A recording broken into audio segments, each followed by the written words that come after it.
Bismillahirrahmanirrahim. Assalamualaikum warahmatullahi wabarakatuh. Balik lagi kita di channel Sumber Dakwah Official. Akhirnya alhamdulillah membuahkan hasil juga kan jalan-jalannya Om Rismon main penyidik-penyidikan selama ini. Akhirnya Om Rismon bulan depan, tepatnya tanggal 2 Juli, akan dipanggil kembali oleh Ditreskrimum Polda untuk dimintai klarifikasi terkait tindakan penghasutan, baik itu juga penyebaran informasi hoak. Tapi hebatnya Om Rismon belum apa-apa langsung mengatakan saya akan mangkir kan. Hebat kan. Dan untuk satu lagi ini untuk anak abah yang terus sampai sekarang apa itu permasalahkan atau bikin nyinyir dengan penyakitnya Pak Jokowi, padahal itu cuma alergi kulit biasa. Coba dong kalian itu apa itu cek kakek Egy Sujana yang sampai sekarang dari kemarin yang mengatakan katanya saya happy, sampai sekarang belum pulang-pulang. Sudah berapa bulan nih, bayangan nih. Itu sakit beneran atau jangan-jangan memang kabur, melarikan diri. Dan tentunya bukan hanya itu saja. Kalian kemarin tahu kan, ada seonggok seonggok nenek-nenek yang demo menuntut Pak Makzulan Mas Gibran, kita sebut saja inisialnya Tarwiyah.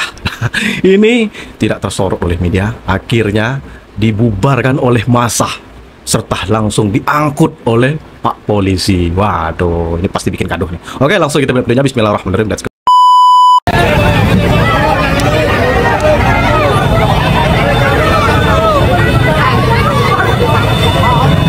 Perhatian kepada massa, kami minta tertib. Ya, kepada ormas, meminta Anda tidak memprovokasi. Kepada ormas tidak memprovokasi.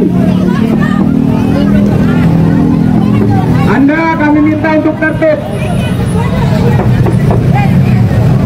Kami lakukan penertiban karena kelompok Anda tidak tertib dalam berlalu lintas. Banyak yang Oh, pantesan. Ya Pak, tangkapin aja Pak. Bikin gaduh nih, bikin macet. tidak menggunakan helm. Dokumen nikah, dokumen apa, sampai itu semua dibikinin, termasuk apa surat keterangan sehat dari rumah sakit, tidak kena narkoba, terus apa lagi ya, surat nikah. Ini calon tersangka baru nih, parah. Segala macam itu dibikin. Oh, satu paket. Satu paket. Kenapa harus dibikinin? Kan masa kan dia udah menikah. Persyaratannya harus itu. Kan pasti kalau surat nikah ada, Bang Better. Ya mungkin ya, tapi pada waktu diterima Sama ya, tim Jakarta itu memang nggak ada semua. Oh, Jadi dibikinin. Jadi dia minta Jadi fotonya itu sama semua. Oke. Foto nikah, foto ijazah, foto SMA, foto itu sama semua. Kenapa Nah, Bang Better tahu bahwa fotonya itu sama semua? kan dibilang kan? Pernah lihat nggak? Bang Better pernah lihat nggak? Belum lihat. Pernah lihat nggak? Bang Better pernah lihat nggak? Belum lihat. Sekarang ini kita agak bingung nih. Ya. Kan kemarin teman-teman yang pemburu ijazah palsu itu memburunya kan ke UGM. Ya. Bahwa UGM lah yang memalsukan itu. Tapi sekarang lagi pemburu ijazah palsu ini mengarahnya ke Pasar Pramuka. Iya. Nah, ini juga Pasar Pramuka ya, UPP ya. ya UPP itu. Jadi kan kita juga bingung ya. Ya.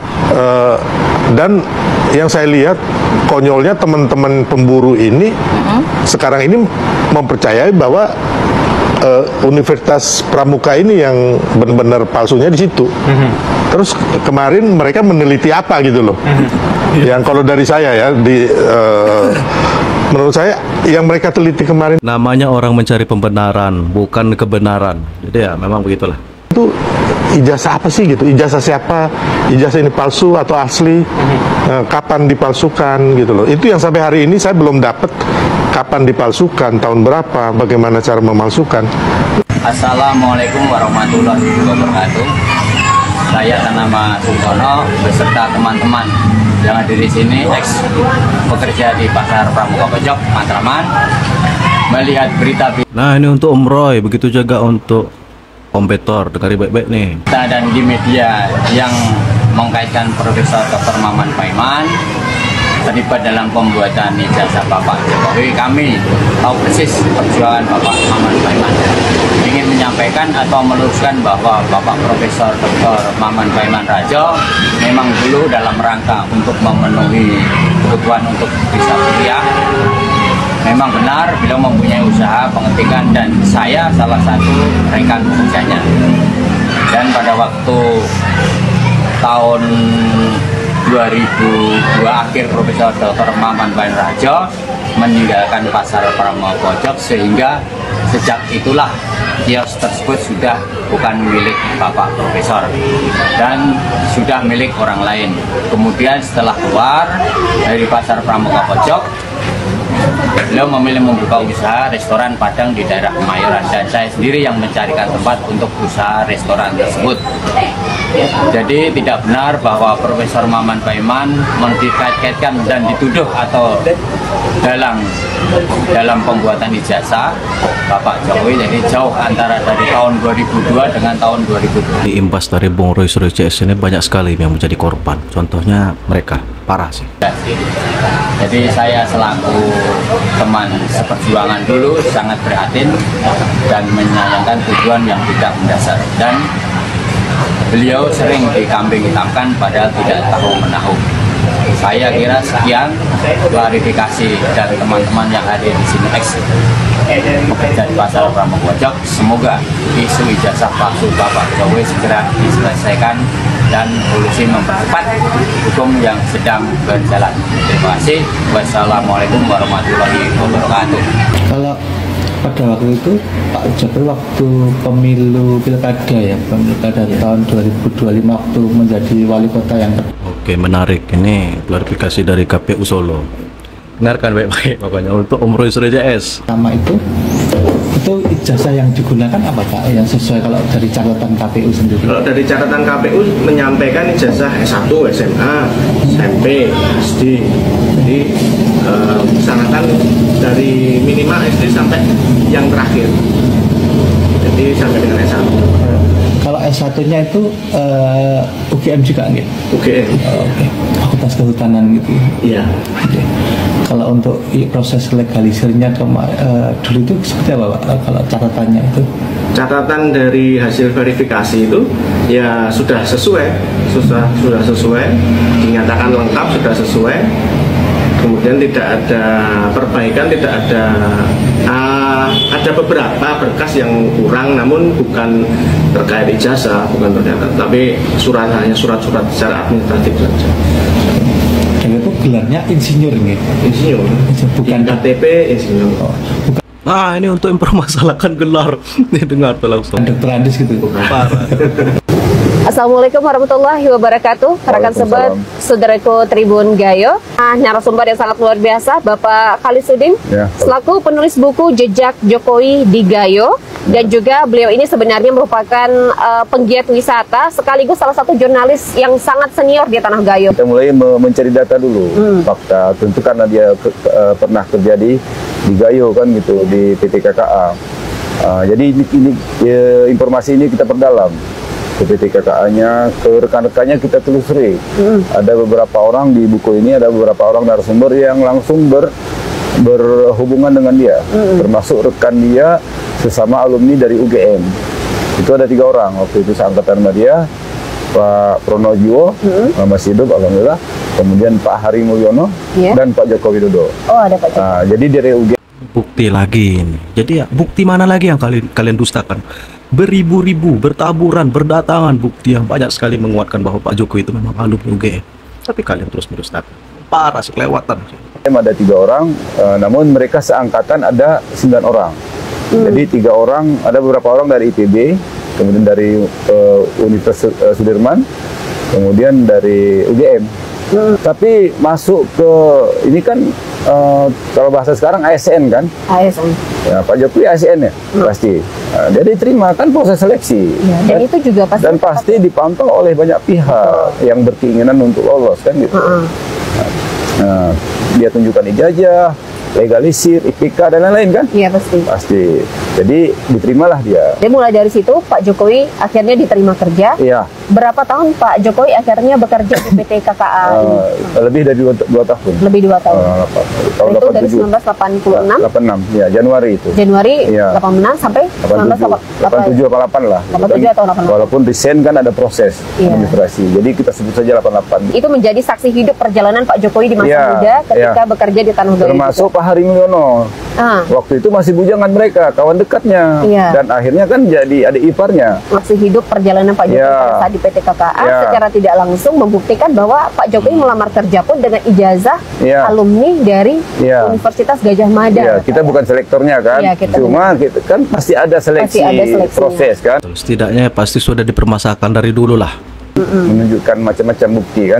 Dan pada saat itu mohon maaf Pak Mulyono ini yang adik iparnya pada saat itu juga melamar kerja di PT KKA ini. Iya, sekalian dia 3 orang dari UGM. Oh, sekalian. Pak Pronojiwo yang masih hidup, kemudian Pak Hari Mulyono yang ternyata jadi adik iparnya, kemudian Jokowi Dodo. Malah Pak Hari Mulyono baru tahun 1998 keluar dari Aceh Tengah. Keluar dari Aceh Tengah. Ya. Lebih dulu Pak Jokowi di sekitar 1958. 87 88 lah dia balik.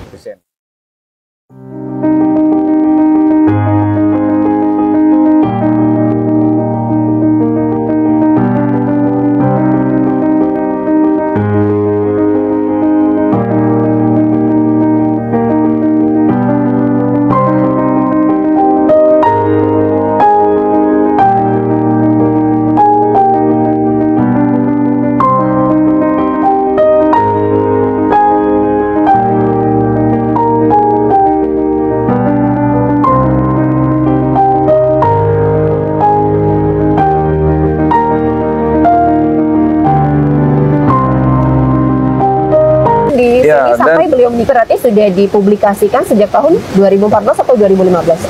2016 ya mungkin. 2016 ya, baru pertama kali diresmikan. Dan sudah dilakukan riset sejak Bapak Jokowi ini sebenarnya mencalonkan diri ya sebagai Gubernur DKI Jakarta. Dan saya sengaja waktu itu agar jangan tercampuri dengan tercekoki dengan politik.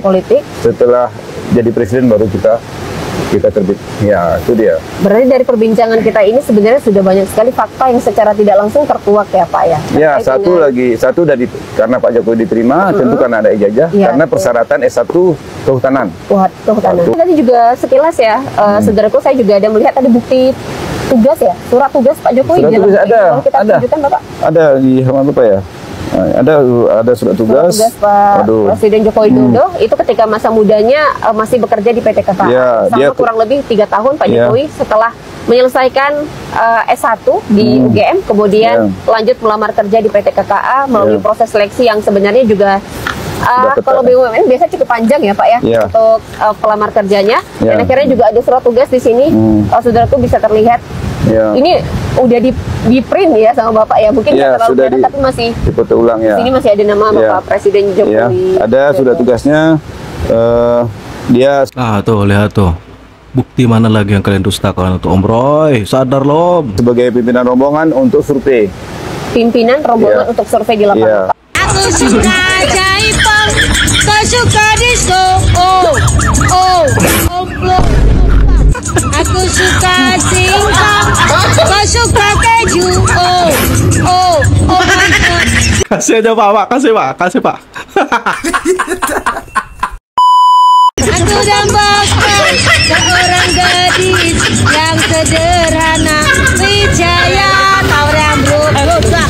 Aku ini hanya aset negara yang diduga diambil oleh mantan Menpora Roy Suryo lebih dari 3.000 item. Barang ini sudah ditagih oleh Kementerian Pemuda dan Olahraga sejak beberapa waktu lalu, namun belum membuahkan hasil. Ilmuwan yang beretika ini, jangan kayak gitulah. Aset negara memang harus diambil oleh negara. Cara mengambilnya itu ada dua. Satu suruh mengembalikan, asal itu milik negara tidak satu. Suruh mengembalikan. Yang kedua kalau tidak mau dirampas oleh negara. Lalu yang ketiga Pak Mahmud yang bilang ini Om Roy. Bisa dipidanakan penggelapan atau pencurian kan bisa. Jadi negara harus tegas pada milik negara. Mahfud MD menegaskan seorang pejabat negara jika sudah tidak menjabat harus mengembalikan seluruh aset yang bukan miliknya. Jika tidak dikembalikan, negara memiliki kewenangan untuk menarik aset yang dikuasai oleh orang per orang. Di sela-sela diskusi kebangsaan di Universitas Islam Indonesia, Mahfud MD menegaskan Roy Suryo sebagai mantan pejabat negara harus mengembalikan aset negara yang masih dikuasainya. Pengembalian itu akan lebih baik dilakukan secara sukarela. Jika tidak, negara boleh melakukan perampasan perampasan atau pengambilan paksa aset yang dimaksud. Atau bisa juga melaporkan. Pantesan mereka nggak pernah demo perampasan aset kan. Parah sih, ketahuan udah. Saya tadi baca itu ada 3.226 unit. Banyak sekali. Ya, kalau nggak salah itu di bawah. Kalau di nominal kan kata infonya sih 9 miliar. 9 miliar, ya. Itu yang dibawa ke rumahnya di Jogja itu katanya pakai 2 truk atau 2 apa gitu. Truk ekspedisi. Iya, jadi segala macam sendok dibawa, panci dibawa ya kan. Terus ada kalau list yang dari Kemenpora itu ada 10. Enggak, ini kalau sendok saja dikorupsi apalagi uang. Kalau pikirnya gitu harus parah sih kelewatan dan apa. Item barang yang harganya ratusan juta, Bang. Iya. Itu kasur spring bed tipe King Coil. Itu King Coil benar. Itu 175.725.000. Peralatan pemancar radio nih. Pemancar radio 106 juta. Lalu ada lensa Nikon. Lensa kamera Nikon ya, 94 juta. Lensa kamera tipe Akam lens itu harganya 80 juta. Terus ada meja rapat. Meja rapat di bawah gimana caranya? 70. Ini yang tertulis di sini ya. Ini meja juta. Rapat lo di bawah 7. Meja pun dibawa ya Allah, apalagi uang. Nah, itu aja, Bu. 10.400.000. Karpet Turki, wassalam, di Fatmawati banyak, Bang, karpet Turki, Bang. Harganya karpet Turki itu 69.480.000. Televisi merek Sony 62 juta, itu gedenya kayak pintu studio kita kali ya. Itu. Lalu kamera digital tipe Divisoni, wah, 53 juta. Lalu kamera Nikon, lensa, ini puluhan sampai ratusan juta semua. Ya, jadi ini yang tercatat 10 item. Sementara di pemberitaan itu ada skuter juga yang itu buat itu ya, skuter itu. Oh, ini ada di unit kamera drone. Bukan, skuter yang buat kayaknya buat yang anak buat kecil main itu kalau nggak salah. Sampai itu di bawah. Ya. Jadi ini kan uang rakyat, uang masyarakat ya. Yeah. Kenapa seenaknya gitu loh? Tadi pagi Gatot pejabat Kemenpora mengatakan Roy Suryo meninggalkan rumah dinas Oktober 2014. Setelah didesak pengembalian inventaris tahun 2016, Roy Suryo mengembalikan inventaris senilai 500 juta. Berarti ada inventaris yang ke bawah atau sengaja dibawa. Sakit perut gua setiap gua nonton itu, sakit perut mau muntah saya setiap lihat berita itu. Benar-benar. Roy, Bang Hotman mau muntah. Ya, kalau memang hanya level pompa air atau matras, datanglah ke Hotman Paris. Saya bantu 1 truk, ya. Apalagi katanya ada ribuan lagi. Udahlah, jangan pakai jas tinggi lah kalau pompa air sama matras juga jadi persoalan, oke? Nih, Rolex gua kasih lo, ya. Langsung itu bisa beli matras sama pompa air 2.000 kali ya. Ya, jangan berlagak di TV deh, ya. Salam Hotman Paris. Sekali lagi pertanyaannya bisa seperti ini. Jokowi ini mau dekat sama PKL, jumlahnya banyak, akar rumput, potensi untuk suara. Ini di saat Pak Jokowi masih menjadi wali kota Solo loh. Bisa 2 kali. Lihat baik-baik nih pokoknya. Lah kalau yang memberi perhatian bukan kita, siapa lagi gitu. Siapa lagi? Dibiarin aja mereka. Pendekatan yang Bapak lakukan terhadap PKL belajar dari mana, Pak? Karena nggak ada protokol di lapangan lah, di lapangan. Asal sering ketemu dengan PKL, asal sering ketemu dengan mereka. Nah, tuh. Ada gelar Insinyur Haji Joko Widodo. TV1 loh. Nah, ya kita tahu problem mereka apa, masalah mereka apa. Soalnya pejabat jarang ketemu sama mereka. Nah, kalau saya paling di kantor kan hanya 30 menit antaran. Ya, kita bisa ngerti sebenarnya rakyat kesulitannya apa, kesusahannya apa yang harus kita lakukan. Warga Pasar Notoharjo berterima kasih pada Pak Jokowi yang telah menetapkan Pasar Notoharjo sebagai pasar titik pindah dari Bandar Hari. Nah, saya ingin flashback. Kok kita sampai di situ kenapa? Gitu loh. Pak, kenapa kita harus berterima kasih pada Pak Jokowi? Memang beda ya. Kalau pemimpin itu dari rakyat biasa, pasti sangat berakyat, sangat berdampak pada rakyat. Sampai sekarang nih buktinya parah. Terlepas dari pro kontra, dulu kita susah ya mengais barang harus di banyak hari, tempatnya tidak tetap, tempatnya tidak layak. Tapi oleh Pak Jokowi dia peduli, ini pedagang semua ini pedagangan tidak ada tempat, terus kemudian orang pegangannya surati, manusia tidak ada yang sempurna. Tapi kita lihat kebaikannya Pak Jokowi. Saya rasa kita sudah dukung semua oleh Pak Jokowi. Jadi contohnya di belakang saya ini, semuanya hampir karena kan punya rumah, punya kendaraan dari jauh di sini. Kami pedagang Pasar Notoharjo dan pengurus HPKPN mengucapkan selamat ulang tahun Pak Jokowi.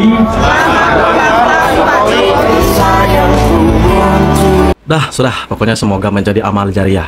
Itulah, kalau pemimpin itu langsung dari rakyat biasa, ketika dia menjadi pemimpin atau menjadi seorang pemimpin, pasti akan sangat merakyat dan sangat peduli kepada rakyat-rakyat yang kecil. Tuh kan, pokoknya semoga menjadi amal jariah lah untuk Pak Joko Widodo. Nah, pokoknya nilai kalian sendiri lah. Tuh, bayangkan tuh, sendok saja, bahkan sampai meja rapat, bahkan sampai mainan anak-anak skuter pun dibawa pulang, apalagi uang. Jadi cara berpikirnya begitu. Dan untuk masalah anak abah yang terus saja mempermasalahkan katanya gelar Pak Joko Widodo di saat wali kota Solo adalah Dr. Randus, bukan insinyur, tuh tadi TV One langsung di saat mewawancarai Pak Joko Widodo di saat beliau masih menjabat sebagai wali kota Solo. IR Haji, Insinyur Haji Joko Widodo. Jadi sudahlah, jangan mencari-cari kesalahan. Kalau kesalahan, semua orang pun pasti ditemukan kesalahan. Pak Prabowo, Pak SBY, apalagi Ibu Megawati, begitu juga Gus Dur. Namanya kan teknis, apalagi zaman dahulu. Ya, begitu juga banyak sekali kesalahan-kesalahan teknis, kesalahan hal biasa kan, kesalahan biasa. Tidak perlu diributkan, diperbesar sampai bikin gaduh di masyarakat. Jadi sudahlah, cukuplah.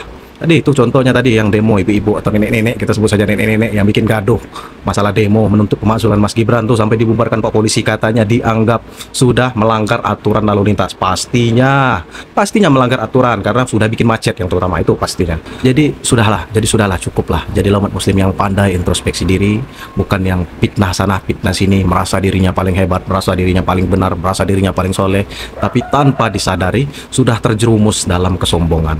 Setan itu pandai loh mainkan atau menghasut orang-orang yang merasa dirinya paling benar. Nah, pokoknya saya akhiri, salam cerdas, salam waras, NKRI harga mati. Tentunya selalu support, selalu dukung pemerintahan Pak Prabowo dan Mas Gibran. Wabillahi taufiq wal hidayah. Wassalamualaikum warahmatullahi wabarakatuh.